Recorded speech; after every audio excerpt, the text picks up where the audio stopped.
focused on nuclear weapons abolition, environmental health with an emphasis on the health effects of climate change and toxic contaminations of our communities, working in coalition with impacted communities. He considers this issue a natural extension of his practice and a prescription for survival. Please give a warm welcome to Dr. Robert Dodge.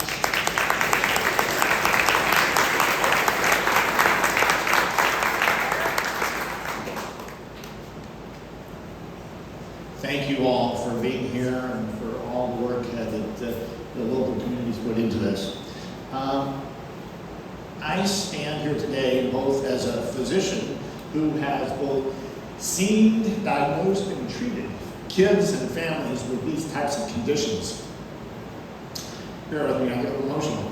I also share that I share a bond with these families as a father whose firstborn son, David, was diagnosed at age 6 with acute childhood leukemia. David went on to relapse at age 8, again in his senior year at Ventura High at age 17, and finally as a senior at the University of California, Santa Barbara in the Global Studies program. His fourth and final relapse landed him a bone marrow transplant that was weird science at the best as a scientist, but did cure him of his leukemia. But with a bone marrow transplant, the bone marrow was now the executor.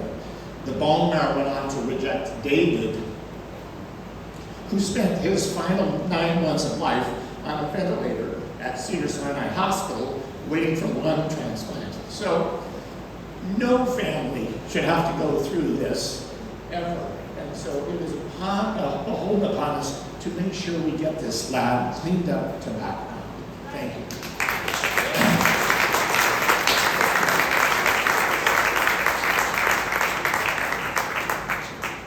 So here we have a list of many of the various contaminants from the site, both radioactive radionuclides and a literal who's who of toxic agents. Next slide. We just heard about the activities and accidents at the field lab that have left the site contaminated with radioactive and toxic chemicals. Depending on the element, they can have their toxic effect by either inhalation, ingestion, or even skin exposure. Radionuclides and toxins we discussed look to the body like life-giving elements, and they're incorporated into our cells and tissues where they can have their deadly effect for years to come.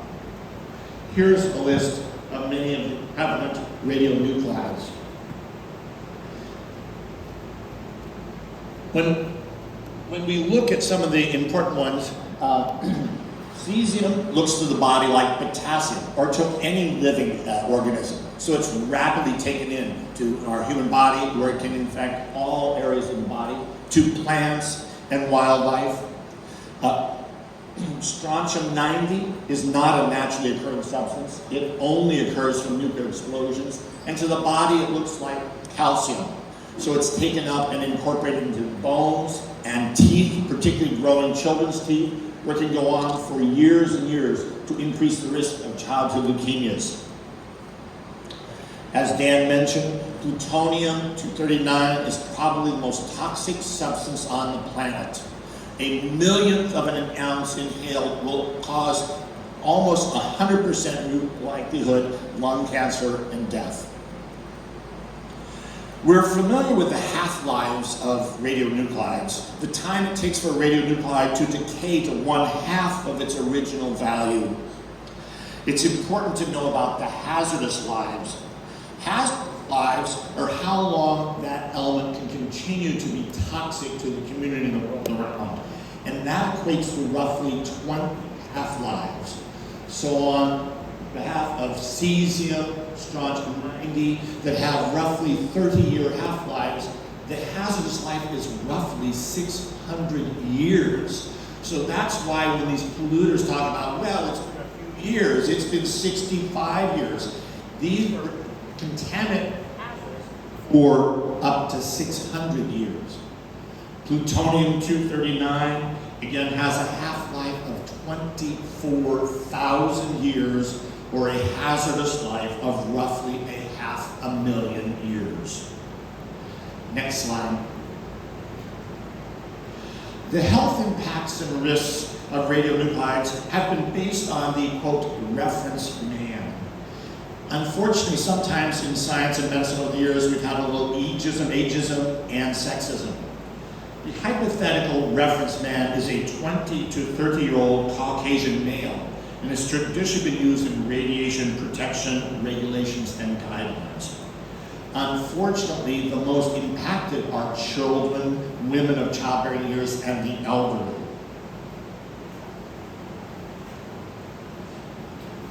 Next slide. It's widely known that ionizing radiation, radioactivity powerful enough to strip electrons from atoms, break chemical bonds of molecules, and break chromosomes, can be extremely harmful to humans. Even at low levels, ionizing radiation has the potential to cause DNA damage and ultimately cancer. It is important in our discussion this morning to understand background radiation. Background radiation is the radiation that exists all around us, all the time. Whether you're getting a suntan, whether you're taking a jet trip across the United States, whether you're sitting on a granite stone, or whether you're eating a banana contains potassium-40, which is a naturally occurring radioisotope. What happened in 2006 is the National Academies of Sciences released their BEER report, which stands for the biologic effect of ionizing radiation. And that report was landmark in identifying that there is no safe level of radiation exposure above background. Any amount can cause an increased incidence of cancer. Next slide. We see radiation effects that are immediate. Most of us have seen pictures of the children in Hiroshima that, had burns and lost their hair. These are the immediate effects. Hair loss, diarrhea, again, bone and marrow suppression. These are the immediate effects. We also see long-term lasting effects called the stochastic effects. These are effects that occur, boom, on exposure now, and are largely related to how much your exposure is, but are very random and can last for years and years to come. So again, stochastic effect, the long-term effects, they occur by chance, and I think about them as like a computer. All of us have a computer. We get distracted. The computer goes to sleep. In this case, think about years, decades, and then you come up and touch it. Boom, it's alive. Therein, now a cancer occurs years later after that initial exposure. Next slide. The endocrine and, again, toxic chemical components that contaminate the field are listed here in part. We have the volatile organic compounds. These are like solvents. Dan mentioned millions of gallons are used to rinse out and wash out the rocket engines. These impair immune function, damage liver, kidney. They cause impaired heart function, and large exposures can cause unconsciousness and death. There are perchlorates, which interfere with iodide intake into the thyroid and can cause thyroid cancers. There are dioxins, which are, again, contaminants that are carcinogenic. There are PCBs, which can cause serious effects on liver, reproductive, developmental organs, and heavy metals like lead. Lead is also a heavy metal of which there is no safe level. As a also pediatrician, I have to screen children for lead exposure. I typically do that at age 2 because lead can cause learning disabilities. It can cause blood dyscrasias, okay? And again, ultimately cancer and infertility.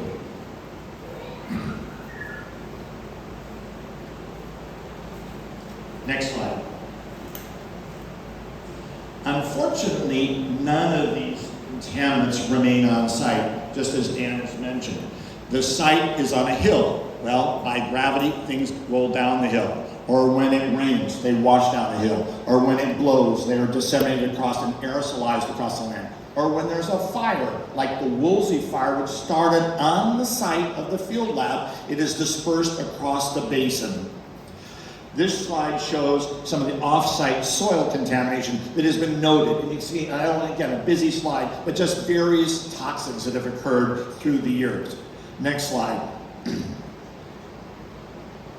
This slide depicts locations of off-site water contamination in wells, in seeps, in springs, that then goes on and basically contaminates the groundwater. Next slide.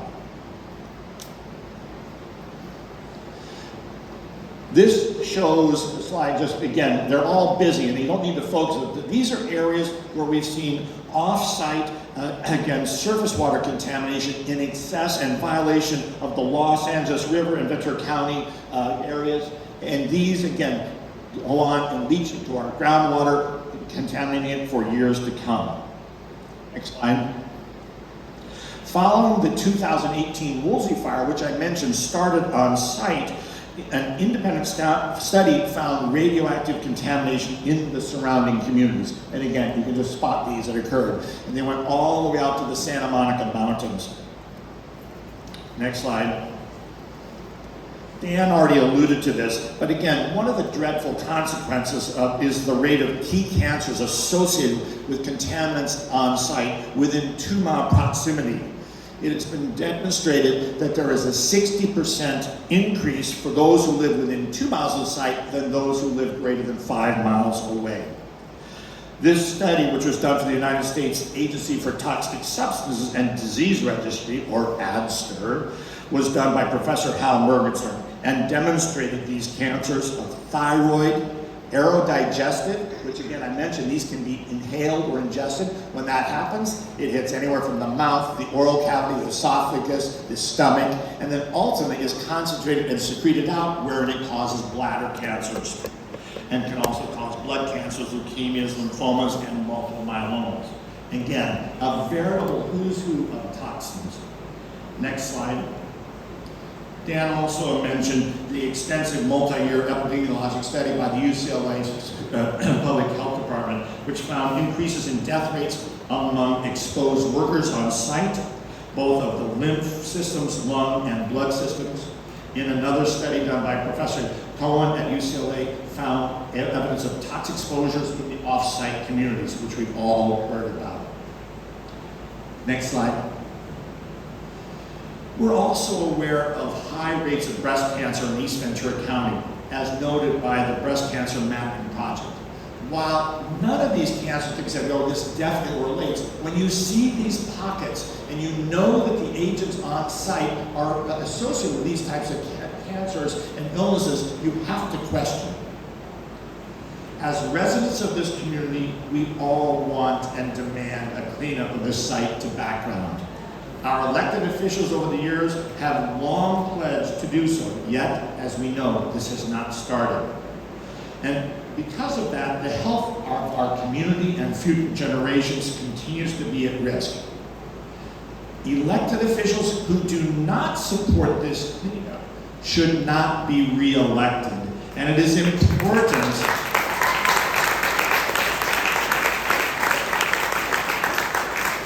that we identify the sources of their campaign contributions. Thank you so much.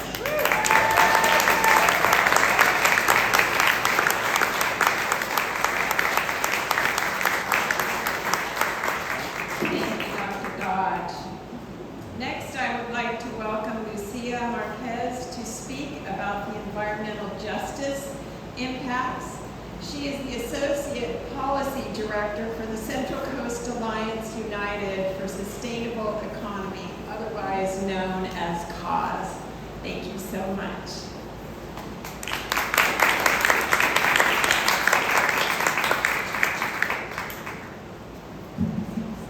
Hello, everyone. I'm a lifelong resident of Ventura County, coming from Santa Paula, just on the other side of this valley. On my drive here, I was reminded of the beauty of our surroundings. the hillsides, the open blue skies. We live in this beautiful place, and what's hidden amongst this beauty is a toxic site that Boeing, NASA, and the Department of Energy have left behind. DTSC is the state agency whose sole responsibility is to remediate and clean up toxic sites by holding polluters accountable, and they have failed us. I have grown my career in organizing, seeking justice for my community. Before learning about environmental justice, I thought these big industrial sites on our coast are normal. I thought that the oil rigs in our ocean or near people's homes, that's the way it is. That the smokestacks from factories and pesticide warnings near schools, that must be everywhere. But it's not. That's not normal. These are symptoms of corporate greed, where our well-being is sacrificed. We all deserve a clean environment and a healthy neighborhood for our families to live, to grow, and to thrive. That is a human right that we all deserve. But too many of our communities have been sacrificed for the benefit of polluting corporations, where they deplete our resources, pollute our air, our water, soil, and it's our health and the health of our children who pay the cost. 65 years of inaction is shameful.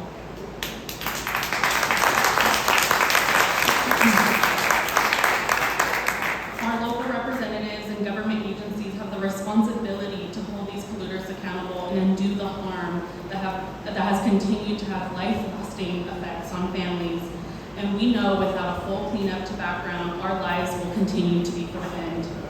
Our region has experienced the threats of climate change, where we have been impacted by raging wildfires, shrinking water supply, and extreme heat waves. Community members within that 10-mile radius of the Santa Susana Field Lab are on the front lines and are in immediate harm. But the long-lasting chemicals and toxic materials and radioactive material that is seeping into our soil and our water supply and our ocean is affecting all of us. Cause stands with you, with the parents against the Santa Susana Field Lab, and demand that Los Angeles City Council, Simi Valley City Council, Los Angeles County Board of Supervisors, Ventura County Board of Supervisors, that you keep your promise to sue DTSC to clean up the Santa Susana Field Lab to background immediately.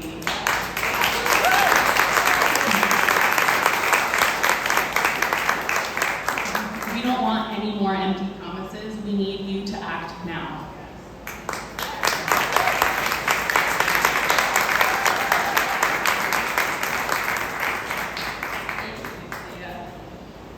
And now I want to introduce two of the most courageous and powerful women I have ever met, who have tirelessly been advocating for this cleanup.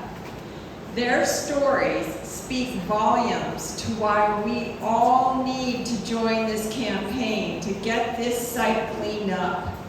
No parent should ever have to endure what they have gone through. And still, they keep showing up to make sure no one has to go through what they've gone through.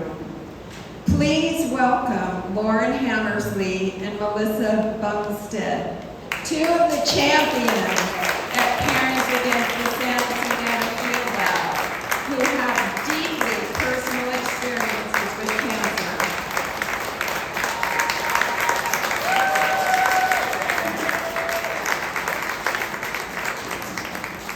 Thank you. Like Justin, my printer didn't work this morning, so I'm also maybe from a phone, but I didn't try it at my mom's house, so. Yeah, thank you so much for being here today. Melissa and I met when our daughters were both going through treatment, and we started getting to know one another and started realizing how close we lived to each other, and we both thought this is kind of strange. And then we met more families that lived on the same block, families that lived in the same neighborhood, and we said something's wrong here, and we discovered the Santa Susana Field Lab. I grew up in Moore Park, And I never really heard about the Field Lab except for urban legend. It was kind of this mid-century atomic fluff that we all kind of heard about, but it was never really a true danger to our community. So when we discovered this, it was just such a shock to me because I grew up in Moore Park and I had settled in Seaview to raise my family. And at the time we had 4 young children, so I was in a state of shock but also desperate parental protection because I thought, what have I done? I've caused my child's cancer by choosing to live here. But let me back up and start with a statistic. Every 2 minutes, a child is diagnosed with cancer somewhere in the world.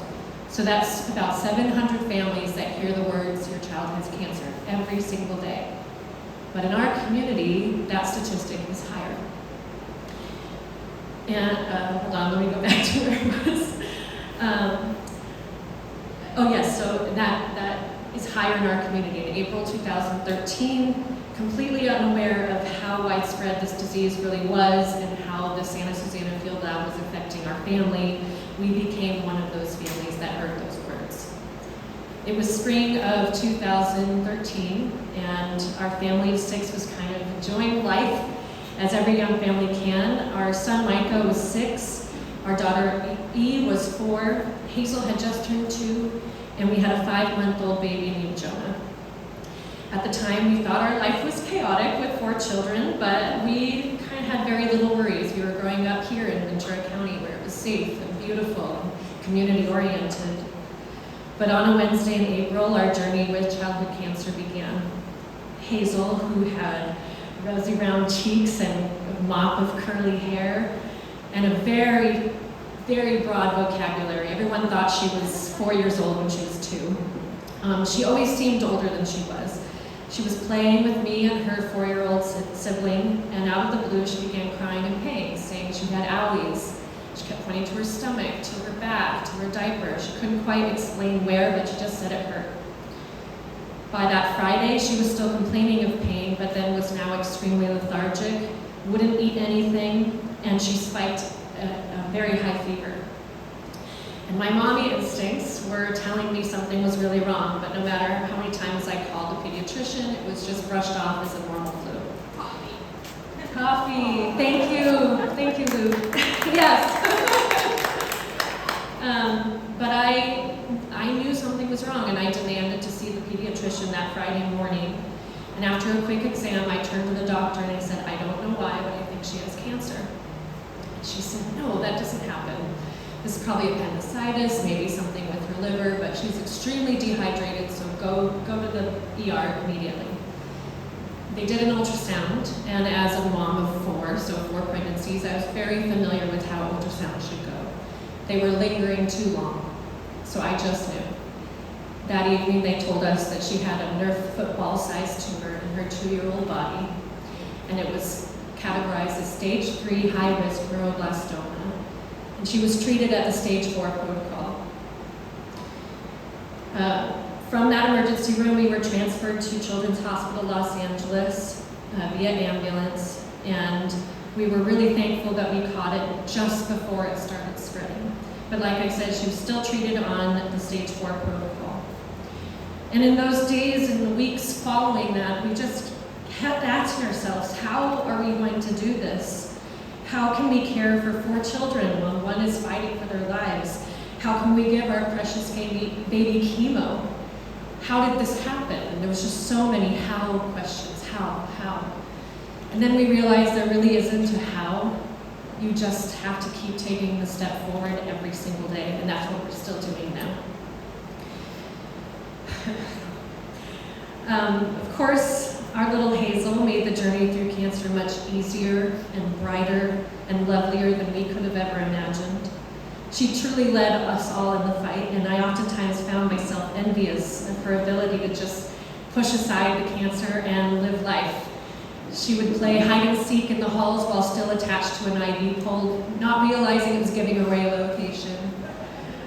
She played in the playroom. Her and Grace spent many times singing happy birthday to each other while at the hospital, playing dolls. They had American Girl dolls with no hair, so it was really wonderful. And at that time, when she was 2 to 3 in that first fight of cancer. She was still very sure of who she was and what she wanted.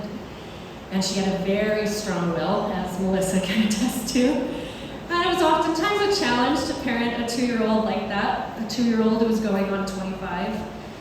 But she was challenging and full of sass. She was also blessed with this spirit because I know it was instrumental in her fight to come. And even though her big personality would be exhausting at times, it came with the other side of the coin. The side where all the good, the joy, the silliness, the zest for life, the thoughtfulness, generosity just poured out of her.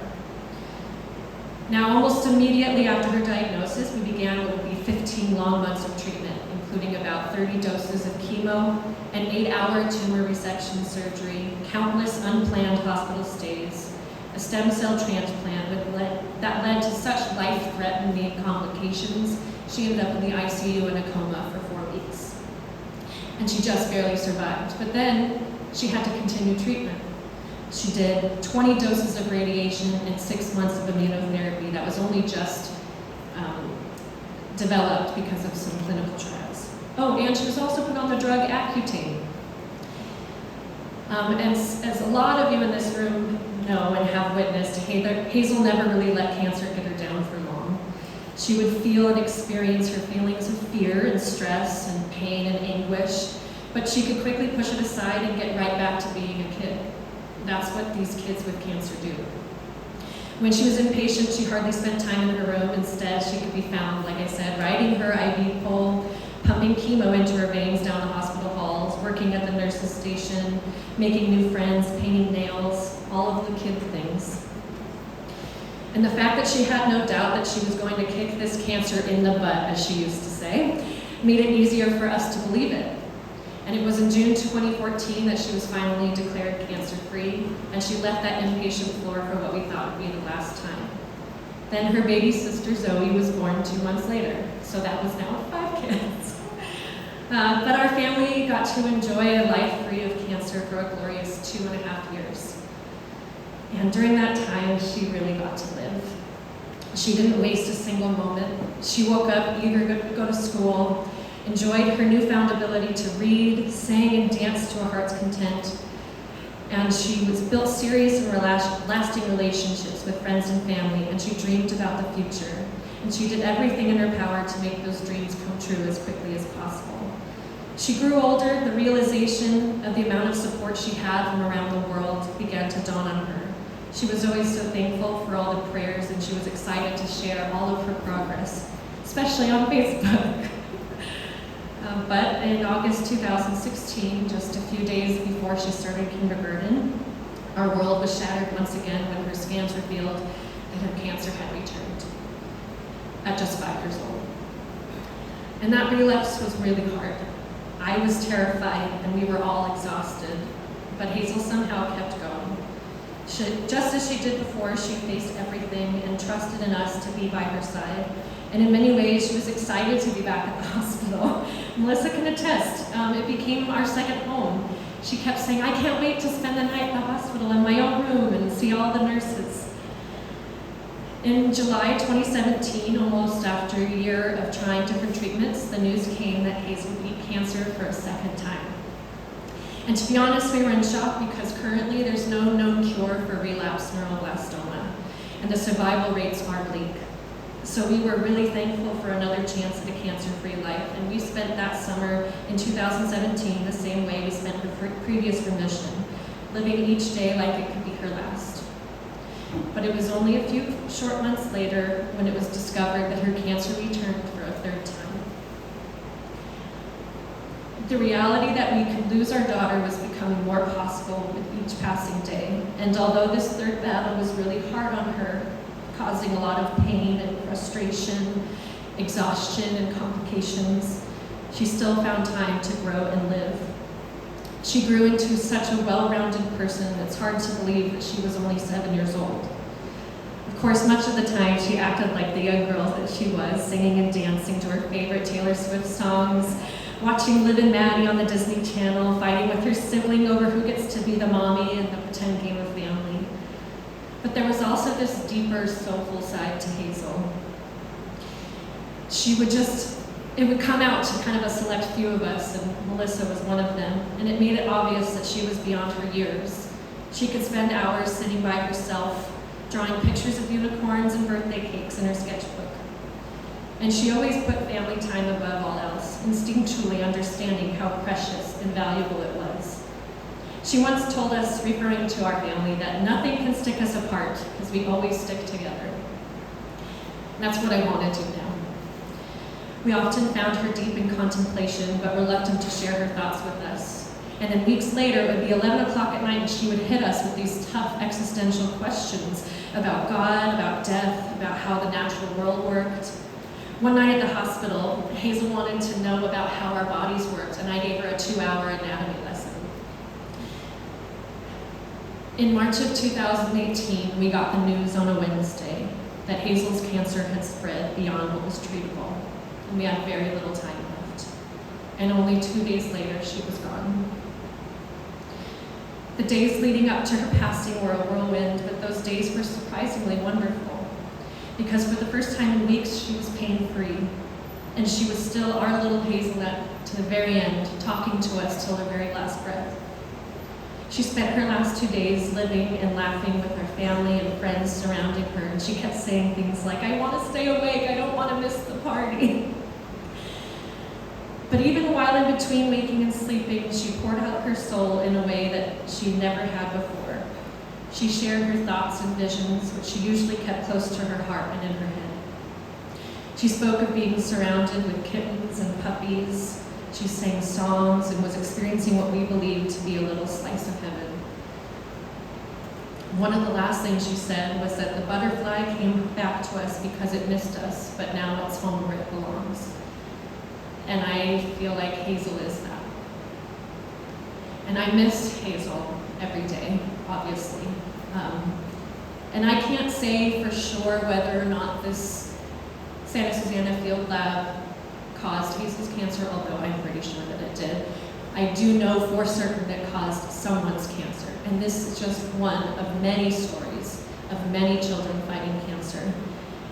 And if our work here today can protect those other families and other children from having to face a life like this, then I will never stop fighting. And I hope that you will join us to fight for kids like Hazel and get our elected officials to put the pressure on and sue for the full cleanup of the Santa Susana Field Lab. Thank you.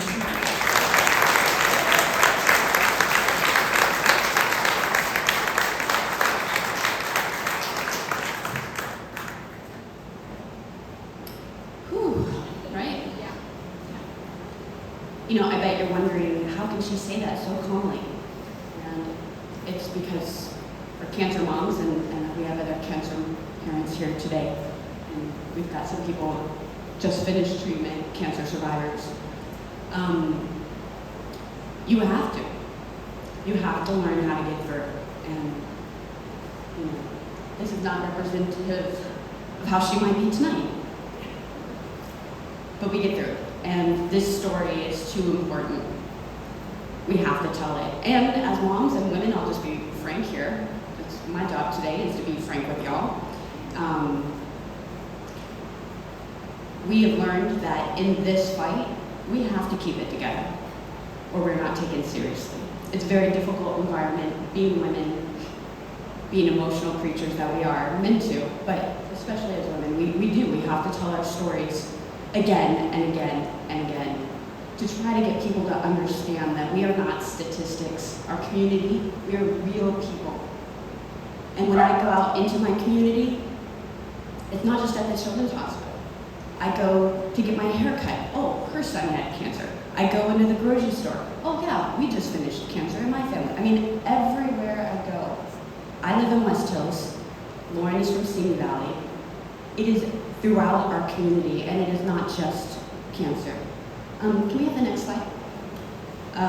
This is my daughter, Grace, the first time she had cancer. And as Lauren said, they were roommates. Well, not really roommates, but at Children's Hospital, Los Angeles. And because my daughter had an incredibly rare and aggressive form of leukemia, very, very rare, 1 in a million children will get my daughter's type of cancer.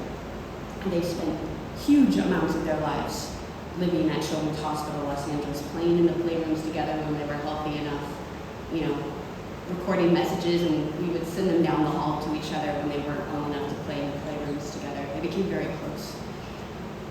And as Lauren mentioned, it was at Children's Hospital that we were like, oh, we're neighbors practically? How is that possible? I remember exactly the words. I remember exactly where we were in the infusion center. And Hazel was there getting chemo in her body. I think Grace was getting a blood transfusion, which she had dozens. And I remember saying, well, where do you live? And she said, well, as the crow flies, probably about 5 miles away from you, because we've got this big mountain in between, so sometimes it feels very far away. The funny thing is that my mom grew up in West Hills. She moved to West Hills 5 years after the SRE meltdown. She had tumors all over her gums that they had to strip away as a child. Her lymph nodes would swell up to huge sizes. Nobody understood why. Then as an adult, she had a brain tumor, a non-cancerous brain tumor, and I'll point that out because the studies that have been done are only done because of the California Cancer Registry. There is no registry for non-cancerous tumors. There's no real registry or study done on thyroid diseases, on other diseases that are being caused that are not tracked as well. So we point to the cancer again and again, but that is not the only thing happening in our community. It's much more widespread. So when I was 17, I grew up in Thousand Oaks, on the other side of the hill, about the same mile I live about now in Los Angeles. And I had a very rare autoimmune disease when I was 17. I had to have a splenectomy to save my life. And I am not making this up, my friends. I had 3 spleens. I had mutant spleens. You can ask my doctors. That is verifiable.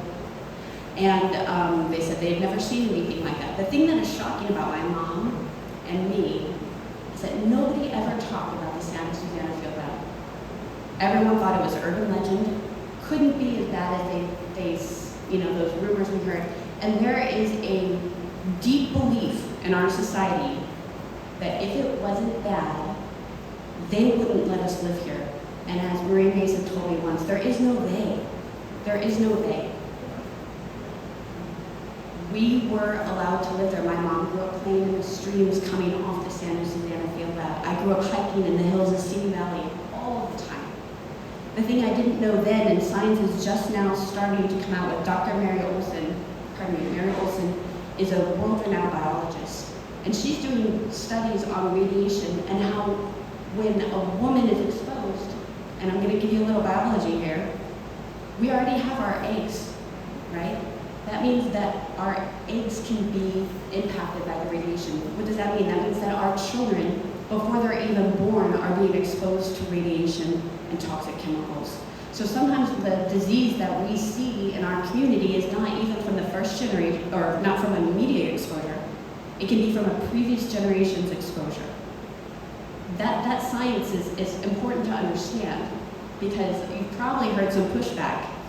Oh, the perchlorate here is just from farming. Oh, my whole family's never been impacted. I've lived on this site for, near it for 40 years. I never got cancer. Cancer is much more complicated than that. As Dr. Dodge pointed out, there's latency periods. There is adult women being exposed. Sometimes 3 generations can be exposed. If a woman is pregnant and her child is a female, and that female embryo's eggs can be impacted by radiation. In one shot, 3 generations can be impacted by the Santa Susana Field Lab. It wasn't until my daughter was diagnosed with cancer that someone first said, what about the Santa Susana Field Lab? I don't even know what that is. Even before we knew the word, we knew something was wrong because we had been told how rare our children's cancers were.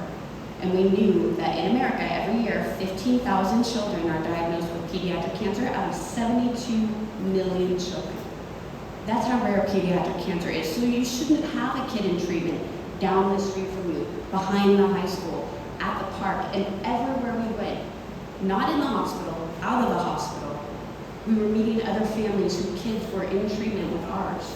That's not supposed to happen. That is not normal. And so it wasn't until Lauren said that and it just burned in my head that we started mapping ourselves. We went on Google Maps, and all the cancer families that we knew, we asked for their address, and we saw a big circle, and in the middle of it was the Santa Susana Field Lab. That was the first time we said, I wonder if there is something causing this. And you saw the studies by Dan Hirsch. The science matches what we are experiencing in everyday life. And as Dr. Dodger and Dan Hirsch both mentioned, this is long-lasting contamination, not just the radionuclides, but the PCBs. They're doing a PFAS study now. You might have heard of those forever chemicals. Those are likely to be present at the site as well. These are causing generations of harm, generations of DNA damage. It is not going to stop until the source of the contamination stops. I had this weird feeling, I'm sure Lauren and some of the other cancer parents in the audience can understand. My daughter, when she would get a fever because she had no immune system, she had 1 hour to get to a hospital and to be put on life-saving antibiotics. It was truly an emergency situation. Right up to that moment, she could be feeling fine. She could look great, she's eating popsicles, she's playing in the yard, and the next minute, she has a light fever. And now she's not feeling well. And we knew when that happened, the clock started right then to get her to treatment. And if we waited, she could die. And this is, bear with me, there is a feeling in you that says, not yet, not yet. Let's wait and see. Let's wait to see if this is real, because I don't want to overreact. I don't want to, the amount of effort it took to drive to downtown LA or to Hollywood in traffic to know that you had to go from happy mode to emergency mode. Emotionally, that's a very difficult transition. And I would have to make it, I would have to force myself to say, this is an emergency, and take action on it. And it was difficult sometimes, which is, I know it sounds strange, but when you don't see the emergency yet, when there's not a pile of dead bodies, sometimes it feels like, well, we can wait a little bit. We could not with my daughter. I feel like we're in that moment right now. I feel like we've seen this for a long time. The science is all there, right? We know this is happening. Maybe we don't want to just go into emergency mode yet. It doesn't feel good, right? It doesn't, people might say we're overreacting. People might, push back a little bit. As a mom, I had to make the choice to get my daughter the best care possible and to save her life every time she got a fever, which was very frequent, because that's what cancer treatment does. It takes away the immune system and the ability to fight fevers. Right now, we are at that threshold. We are on a knife's edge. Boeing has walked away from the cleanup agreements, the Department of Energy, and NASA. What we see here in the community is alarming. But can I tell you that this is happening across California and it is happening across the nation? And to me, I have a benefit that maybe some of you may not have. I'm involved in coalitions across California, and they are all seeing the same pattern from the DTSC, that Department of Toxic Substance Control, the regulating agency for this cleanup. The exact same pattern. They cut corners, they don't listen, they say this is how we do it, and you are safe. Why? Because we said so. Because they do not want to take responsibility for putting people in danger. And they do not want to take the responsibility for having not done it for 65 years. And they don't want to take responsibility for getting pushback from polluters who have a lot of power. Boeing, NASA, and the Department of Energy. Can I tell you that when I go to Washington, D.C. every year with Jenny Mack, my co-director, and Lauren and her daughter joined us this year as well, we meet with other communities from the Department of Energy. And what is happening to us here is happening across the nation. They are not doing full cleanups. They are ignoring the health risks to the people. They are minimizing it. So I have the benefit of not feeling as crazy because I see it happening in other places. And so when I come here, I walk with a little bit more confidence of like, I'm not being overreacting to say now is the time for the cleanup. because I can see it. I think there's a lot of elected officials and people in the audience who maybe feel like, let's just wait it out. It can't be that bad. It is that bad. What I've learned from going to Washington, D.C. every year, and Allie let me know when I'm out of time because I'm from the hip right now. You guys got the raw me. Is that we, and then I lost my train of thought. Okay, we're doing okay? The president. Thank you. This is why we're friends. We have so much in common. And our daughters, they love tutus, they love sass, they love, beautiful. I mean, they got each other. The Santa Susana Field Lab is not the most contaminated site in America. Did you know that?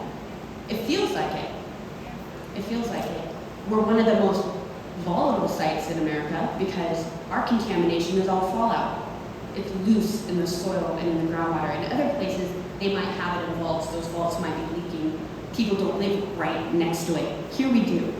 So the risk here is possibly the greatest risk. The point I want to make, though, with other sites existing and the fact that I have seen and talked to other community members across the nation is that the polluters are the same. They do not want to do full cleanups. It's interesting if we're one of the smaller sites, how hard we have to fight for this cleanup. And we think because we have that actual shot to get a background cleanup. Can you imagine? That would set a new precedent across the nation. Thank you. And across California. Most of these sites in other places are called sacrifice sites. They're known, they're selected specifically because they're people often of color, often indigenous communities, often extreme poverty rates, socioeconomic disability. They are chosen because they are considered expendable. We have so many resources here. We have good people. We have good elected officials. We have media. We have the Kardashians. We have Justin, who was here speaking earlier. We have the capacity to maybe get that background cleanup. And if we do, we are going to protect children across the nation.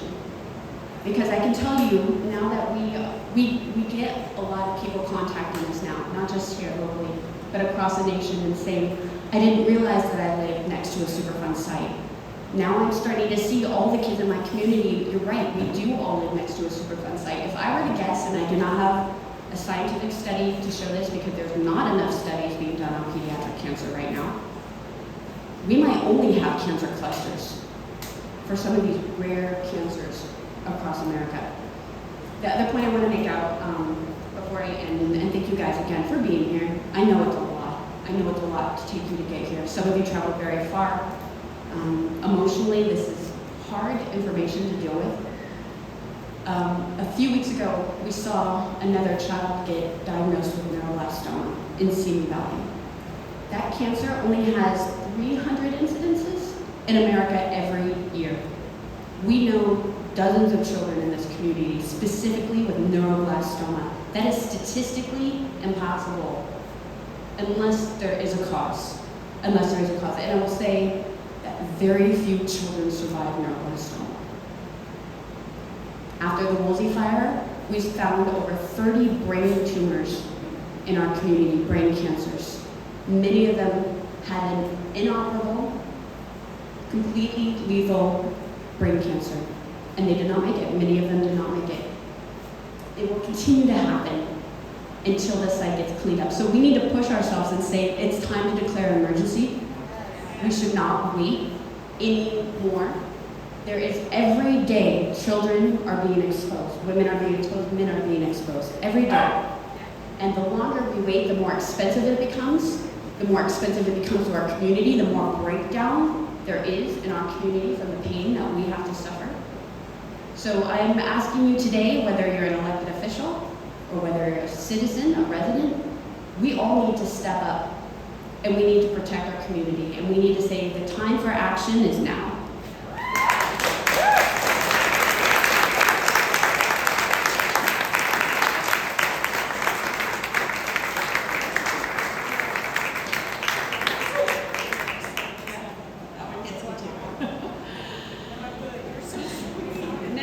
I'd like to invite Audrey Ford, who is the Associate Director at Committee to Bridge the Gap, to speak about the current environmental impact report. Thank you. Hi, guys. Thanks, Melissa. Okay, so my name is Audrey. I work with Dan Hirsch as the Associate Director for Committee to Bridge the Gap. We're a small little nonprofit up in the Ben Lomond Hills outside of Santa Cruz. So I'm going to kind of shift gears a little bit and speak to you guys about some of the more technical, in the weeds elements of what's going on. So bear with me. If your eyes glaze over, I won't take it personally, I promise. Okay, so we've talked a lot about the PEIR. That's our main focus today. I just want to bring you guys in a little bit onto the specific aspects of what's going on that is so problematic and egregious, and some of the primary ways that they being DTOC, Boeing, all the RPs, are breaking their commitment to a full cleanup to background. So Dan mentioned the agreement, the backdoor sweetheart deal that was struck between DTOC and Boeing in May of 2022. That was a pretty fateful day for us up at CBG. A lot of emotions going on, but this document is especially relevant now because the PEIR that has just been certified in 2023. The PEIR carries out a lot of the decisions that were made and submitted in the agreement. It's a very sneaky way to, go back on their word and sneak in under the radar some of these exceptions that, the general public would not have approved of or been okay with. It says a lot that they felt the need to do it secretly and pretty slimy, in our opinion. So I bring up the agreement document because they're part of what's a little bit tough to understand when reviewing these documents is that DTSC very intentionally does not outright state, we are doing this, we are doing cleanup to background, we're not doing cleanup to background.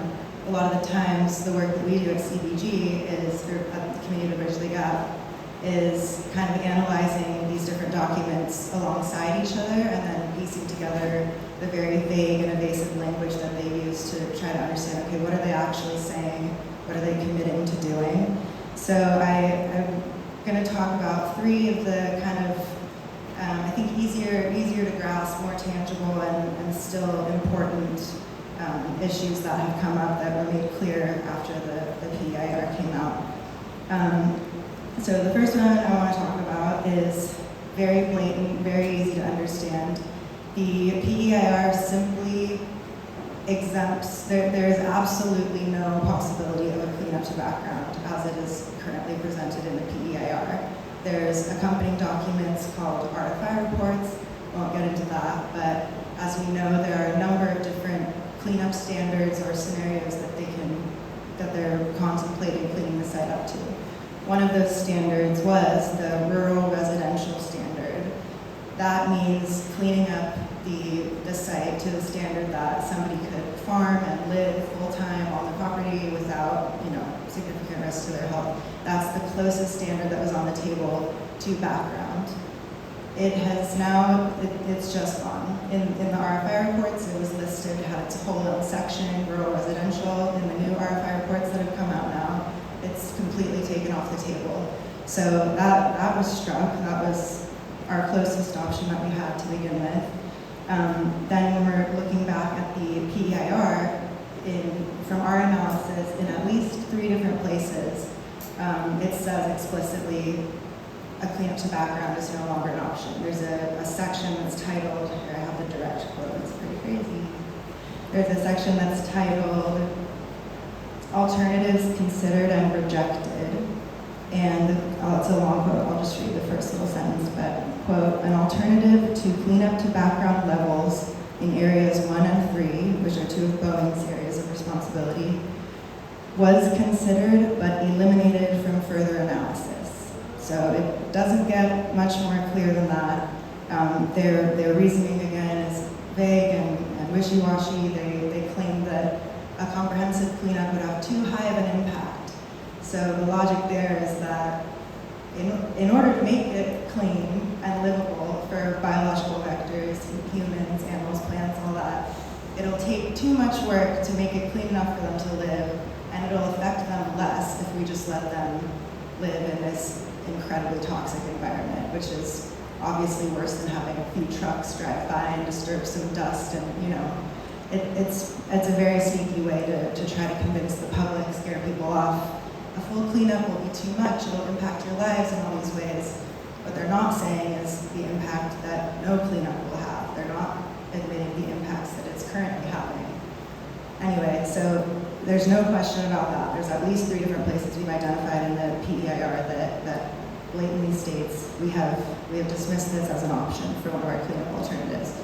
And then the last 2 little details issues I'm going to talk about, they're more close to my heart because I've personally been focusing on them for a few years now. I've been with CBG since 2018, and I think, that entire time we've been doing Santa Susana work.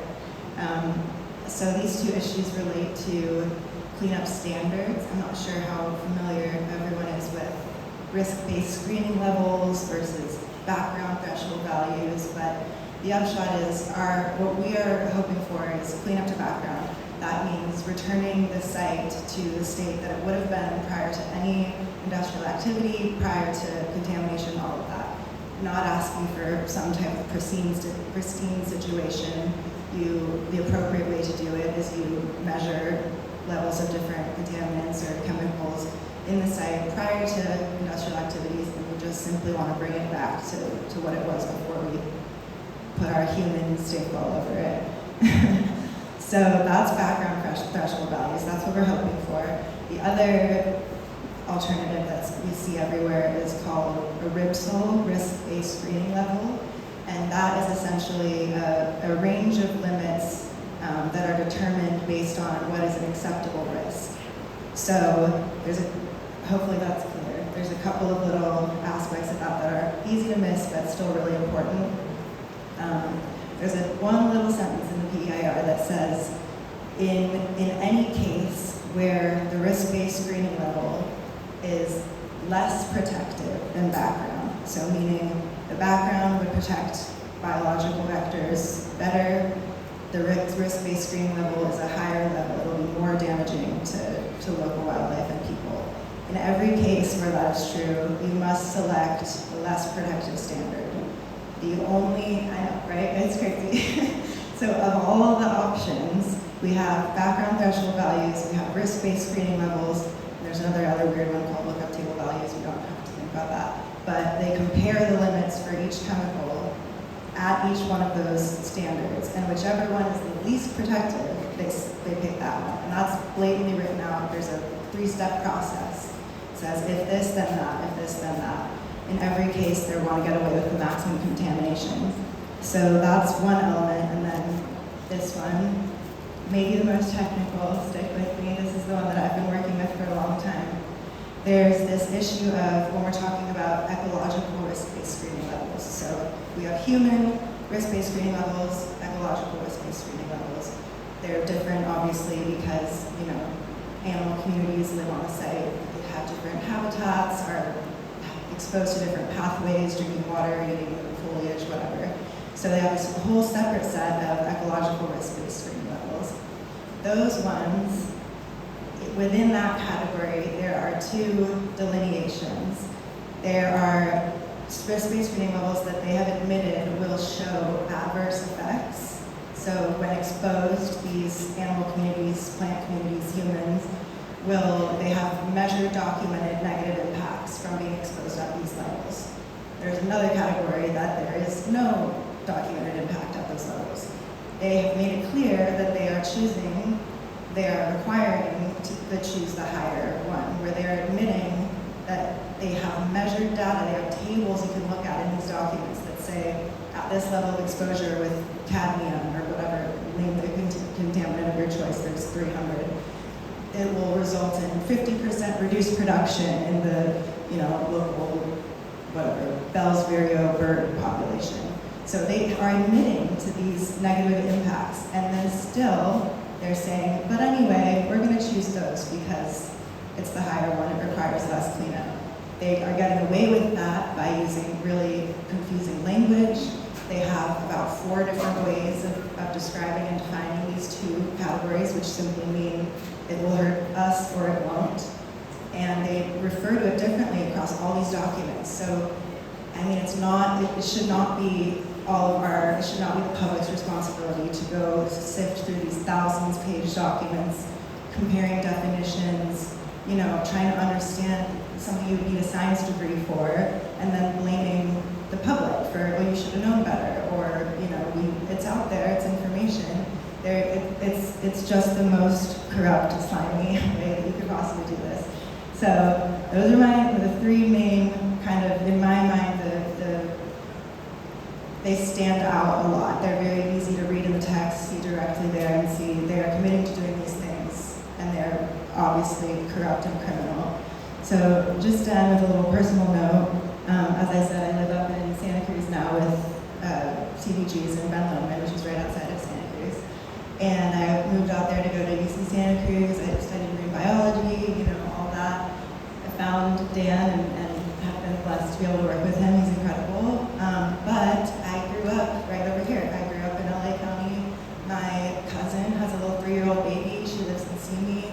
And it does not require you to have a personal tie to this land to be pissed off about what's going on. It is objectively corrupt and horrible.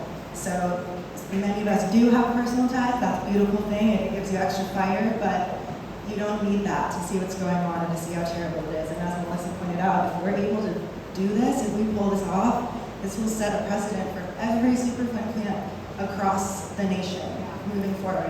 If we win this court case, if they approve a cleanup to background and they actually do it, every other Superfund site or toxic site can cite to our example and say, look, they did it, this is how they made it happen, this is the way the standard should be. So please, please, please, officials, we need you, you're our last hope.